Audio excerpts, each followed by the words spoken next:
আসন্ন শারদীয় দুর্গাপূজা নির্বিঘ্নে উদযাপনে বাংলাদেশ আনসার ও গ্রাম প্রতিরক্ষা বাহিনী ব্যাপক নিরাপত্তা ব্যবস্থা গ্রহণ করেছে।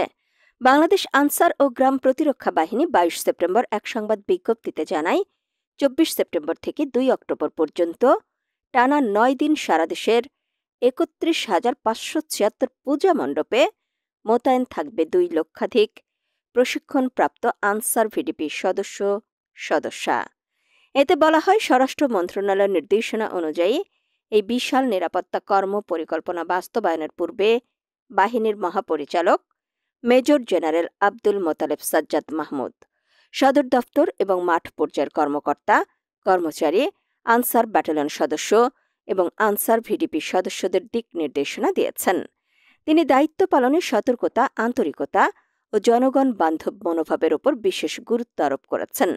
বাহিনীর চলমান সংস্কার কার্যক্রমের আওতায় প্রায় ২ লাখ তরুণকে ইতোমধ্যেই গণপ্রতিরক্ষার নতুন ধারায় প্রশিক্ষণপ্রাপ্ত হিসেবে বাহিনীতে অন্তর্ভুক্ত করা হয়েছে। নবসংযোজিত AVMIS সফটওয়্যারের মাধ্যমে সব সদস্যের রেজিস্ট্রেশন ও হালনাগাদ তথ্য যাচাই করে পূজার নিরাপত্তা দায়িত্ব নির্ধারণ করা হচ্ছে।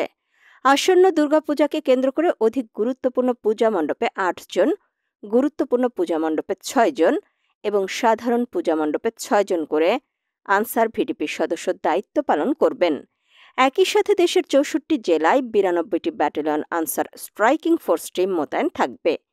প্রতিটি টিমে ৬ জন করে সদস্য থাকবেন, যারা নিয়মিত টহল পরিচালনা ছাড়াও যে কোনো আপৎকালীন পরিস্থিতি মোকাবেলায় প্রস্তুত থাকবেন।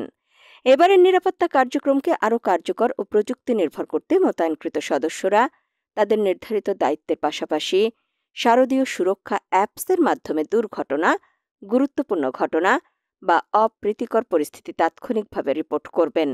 এসব তথ্য আইনশৃঙ্খলা রক্ষাকারী অন্যান্য বাহিনীর সাথে ভাগাভাগি করে সমন্বিত নিরাপত্তা ব্যবস্থা গ্রহণ করবে। মহাপরিচালক তার বক্তব্যে বলেন, বাংলাদেশ আনসার ও ভিডিপি সর্বদা জনগণের নিরাপত্তা নিশ্চিতে প্রতিশ্রুতিবদ্ধ। জাতি, ধর্ম, বর্ণ নির্বিশেষে সবার অংশগ্রহণ ও সহযোগিতার মাধ্যমে সাম্প্রদায়িক সম্প্রীতির এই মহোৎসব সফলভাবে উদযাপিত হবে বলেও প্রত্যাশা করেন তিনি।